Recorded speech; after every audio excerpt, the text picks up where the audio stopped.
Fala galera, que coisa boa! Hoje a gente vai falar sobre o processo de sublimação, que é o nome dado a uma mudança de estado da matéria. A gente tem lá as mudanças de estado da matéria: tem a fusão, tem a condensação, a solidificação, tem a deposição, e dentre essas mudanças de fase, hoje a gente vai dar destaque a essa daqui, que é a sublimação. Inclusive vai aproveitar para colocar aqui no centro da nossa imagem.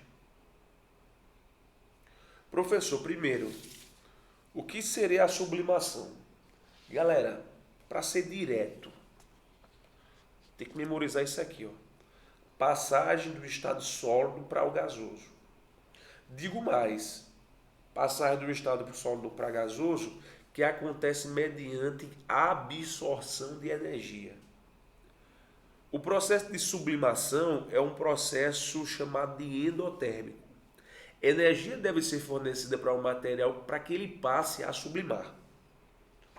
Um detalhe interessante do processo de sublimação é que a gente tem um salto no que é tradicional do ponto de vista de mudança de estado. O que a gente espera, né?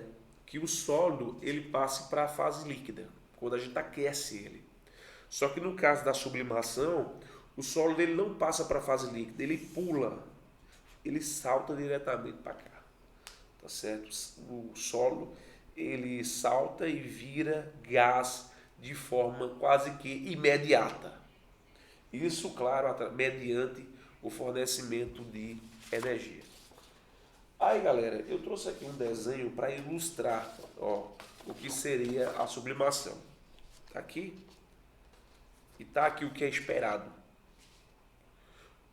Temos aqui uma substância no estado sólido, representada por esse cubo, e essa substância ela está recebendo energia. Eu bem que poderia ter desenhado aqui um triângulo representando o fornecimento de energia. A energia está sendo fornecida, ela está sendo aquecida. Às vezes esse aquecimento ele se dá somente nas condições ambientais, mas já é suficiente para provocar essa mudança de estado. Perceba que com o aquecimento eu não tenho formação de poça. Ó, a gente não tem aqui formação de uma poça, que era o esperado, né? O que é que se espera quando você aquece um sólido? Que ele derreta. No caso das substâncias que vão apresentar essa propriedade, a gente não vai ter isso aqui acontecendo. Quando ocorre a sublimação, eu não tenho sólido primeiro passando para a fase líquida para depois passar para a fase gasosa. Eu tenho sim um sólido que, ao ser aquecido, ao receber energia, imediatamente ele já passa para a fase gasosa. Professor, exemplo de substâncias que experimentam esse tipo de transformação. Vou citar duas. A naftalina seria, acredito que a mais famosa. A naftalina é aquela bolinha branca que é colocada dentro do guarda-roupa, que serve inclusive para matar traça e tal que tem dentro lá do guarda-roupa. É interessante você ter o conhecimento que aquele cheiro em longa quantidade, em uma quantidade grande, é um cheiro que pode provocar em você problemas de saúde, tá certo? Casos de rinite e tal, é tóxico a naftalina. E outra substância que vai exibir essa propriedade vai ser o iodo. No dia a dia, acredito, óbvio, que você tem mais contato com a naftalina do que o iodo. Só que o iodo é um tipo de substância que também experimenta o processo de sublimação, mas que, apesar de não ser tão comum no dia a dia, ele aparece em questões de vestibular, de escola, tá certo? De concurso.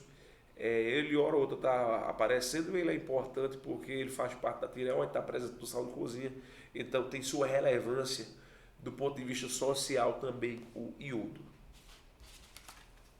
Sobre as aplicações dessa transformação. Galera, vê só.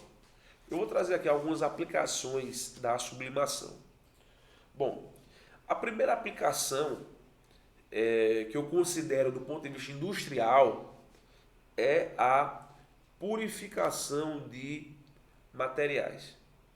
Então você quer purificar um material. Então, para purificar um material, você pode fazer uso da sublimação. Então, por exemplo, se você tiver em um recipiente areia e naftalina e você quiser separar um do outro, você pode aquecer. Com o aquecimento, a naftalina vai subir e vai ficar somente a areia. Detalhe, caso a naftalina ela saia e você deseje coletá-la, basta somente você colocar uma tampa em cima do recipiente que está acontecendo esse experimento. Você coloca a tampa, a naftalina vai subir e vai ficar lá impregnada. É como se você estivesse aquecendo água em uma panela fechada, tá certo? Com a tampinha. A água ela começa a se impregnar. Claro, ela sai como gás e se impregna como líquido. No caso da naftalina, ela iria sair como gás e se impregnar como um sólido, tá certo? Então, a primeira aplicação seria a purificação. Outra aplicação, também importante, evitar a formação de líquido. Às vezes a gente não quer que o líquido ele se forme. Seja porque vai provocar sujeira, seja por outras razões. E você quer fazer somente a retirada de um componente que tem essa capacidade de sublimar, tá certo? Existe temperatura também de sublimação para os materiais, e é uma temperatura que já dentro para você, ela depende das condições de pressão, né? Então, você pode fazer remoção de líquidos somente pela técnica de sublimação. Você, na verdade, evitar a formação de líquidos que podem, por exemplo, provocar sujeira. Então, isso aí é algo possível, né? Então, por exemplo, imagine você querer matar alguma traça ali dentro do seu guarda-roupa e você colocar um material que derrete, que suja a roupa. Não ia fazer muito sentido. Então, a naftalina, a sublimação é uma propriedade que traz uma certa higiene nesse sentido. E por último, eu colocaria a desidratação.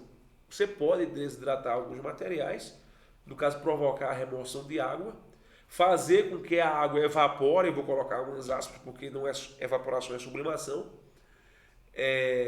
somente através da redução da pressão, sem que você tenha que alterar a temperatura. Talvez a gente tenha a noção que para, por exemplo, fazer com que a água ela saia enquanto gás, a gente tem que aquecer.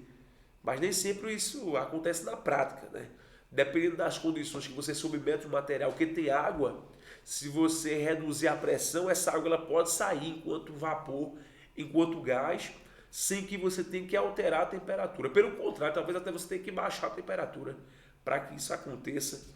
Na indústria, inclusive, essa técnica ela tem um nomezinho que é liofilização. A liofilização é muito usada para fazer café solúvel, para fazer leite em pó, tá certo? Inclusive leite em pó materno, né? Então, uma técnica que faz uso do processo de sublimação. Só lembrando, a sublimação é quando um sólido ele se transforma em gás. Olha aqui a figura. A evaporação é o processo em que um líquido se transforma em gás. Não confundir esses dois conceitos. Feras, até a próxima.